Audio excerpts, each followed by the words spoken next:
So the current Premier League transfer window is highly inflated. We know that. If you can imagine a player like Elliot Anderson going for £130 million to Manchester City, that is outrageous. Now we are hearing the likes of Morgan Rogers. The club is asking for what? £130 million. To me, this is crazy. We've seen already Spurs going to sign Sandro Tonali and the other guy from West Ham for what? 85 and 110 or so. No, 100 million. Those are crazy numbers. And these players, especially, Tonali is above average, but the other guy is nowhere near. He's been in the club that's relegated twice, and he's still commanding a fee of £85 million. For me, that is crazy. But there are a few things as an Arsenal fan we need to take note of, or as Arsenal as a club we need to take note of, and that's what we'll be highlighting in this video. So before we proceed, please don't forget to smash that like button and subscribe. Okay, now let's get into the details. First of all, we appreciate that things are really crazy at this very moment. We appreciate that players are really overpriced at this time. There's really not much you can do as a club. I feel like Bertha and Mikel are actually playing the waiting game, which can work sometimes, but sometimes it can be very, very dangerous. And the case for me, missing out on Sandro Tonali I didn't feel bad about it, because I'm not too sure he's the best player to join Arsenal. I'm a bit more excited about Bruno Guimaraes. I would have been excited about Tonali if he came to Arsenal, but for the numbers, the wages, agent fees and all those things that we heard, it's okay to let him go. But the Jeremy Monga one, that we lost to Manchester City, for me was not acceptable. The reason is because the player was happy to come to Arsenal. The only issue was, club-to-club negotiation on his transfer fee. And these were very small numbers, to be fair. Arsenal we're valuing him somewhere around 5 million or so. And Leicester City were valuing him somewhere around £10 million. Arsenal did not recognize the fact that other clubs were monitoring the situation, especially Manchester City. And the way the story played out was, typically for a player that young, if there is misunderstanding with setting a price or evaluation on the player, then there's a tribunal that looks into the matter and decides what the price of the player should be. And that's now we're willing to wait it out and go through that process. Unfortunately, while that process was about to kick off, Manchester City simply made a proposal to Leicester, accepted the evaluation of the player, agreed to pay the £10 million fee, and quickly the player accepted to move to Manchester City. For me, it's a missed opportunity for Arsenal, because I've seen a few videos and highlights about his game. He's really fast. He's really skillful. He's not the finished product yet. There's no 16-year-old that is a finished product, except maybe Lionel Messi. But he's really good, and he can become really exceptional. And if this guy actually fulfills his potential at Manchester City, Arsenal fans all over the world will be really pissed, because it will be a case of Arsenal being reckless. The young man, even if Mikel Arteta did not want to integrate him into the team at this point, this will have been an easy loan to another club. He'll get game time there. Even if he's not ready for the first team, we can simply sign him up and get him loaned even back to the same club we signed him from. And the club will be willing to pay his wages while he plays for them, or send him to another club where he can develop. And maybe in the next 1 or 2, 3 years, just like we did with the likes of William Saliba, he'll be ready for the first team.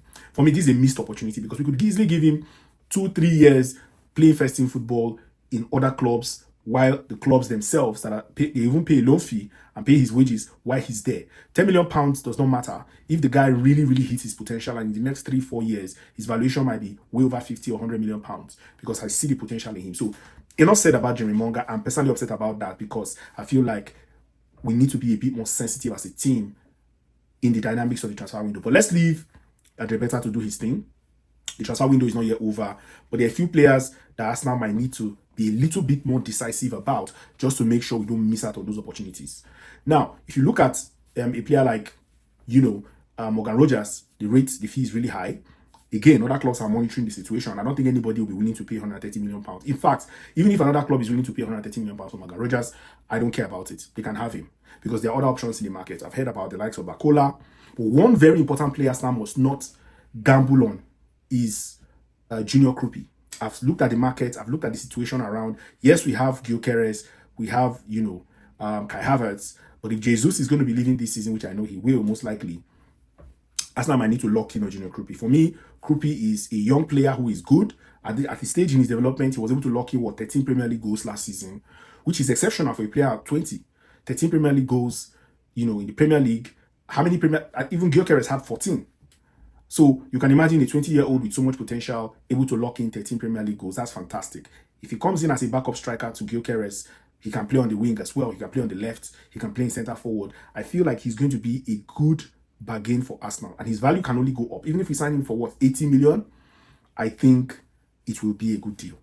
I don't know what Mikel Arteta's priorities are and what positions he wants to fill and what his number. We've heard that Morgan Rogers is a top priority. I feel like, my 2 cents, Kropi should be also a top priority, and Arsenal should have that guy on their radar and make sure that they do not allow, because I heard Spurs are exploring the situation. They're trying to sign Kropi. I don't mind them getting, I think Hernandez. I don't mind them getting Tonali, but for them to get to Kropi, for me, would be a disaster. Now, there's a player who we are almost certain will be leaving Arsenal this season, Leandro Trossard. I also want to, shout out to him. He's been a fantastic player, clutch player. We signed him for £27 million a few years ago when we actually desperately needed a left winger. He has come in, he has done great. He's been clutch, helping us. Even last season's Premier League title we just won, he's been a very vital part of that. And moving on as a Premier League champion, for me, already cement his place as an Arsenal legend. So kudos to him for all the great work he has. I think he'll probably go down as one of the best pieces of business Arsenal have done. He'll be sold for, I think, £70 million, about 20 million euros to Besiktas. And I don't know what to say. I was one of those people that thought maybe we should keep him for another season. But if we're going to get, I believe we're going to get a very good replacement for him. So shout out to him. He's been fantastic. And I'm sure he will always be an Arsenal legend. We all appreciate the great work he has done. He's been that guy that clutch moments. We can never forget the West Ham game where he came through and scored the winning goal. So yeah, those are my thoughts on all of that. Let me know your thoughts on Kropi, potential signing for Morgan Rogers. If we were to pay 100 million, will it be a good deal? Drop all that in the comment section. Don't forget to smash the like button and subscribe. I'll see you on the next video. I'm out.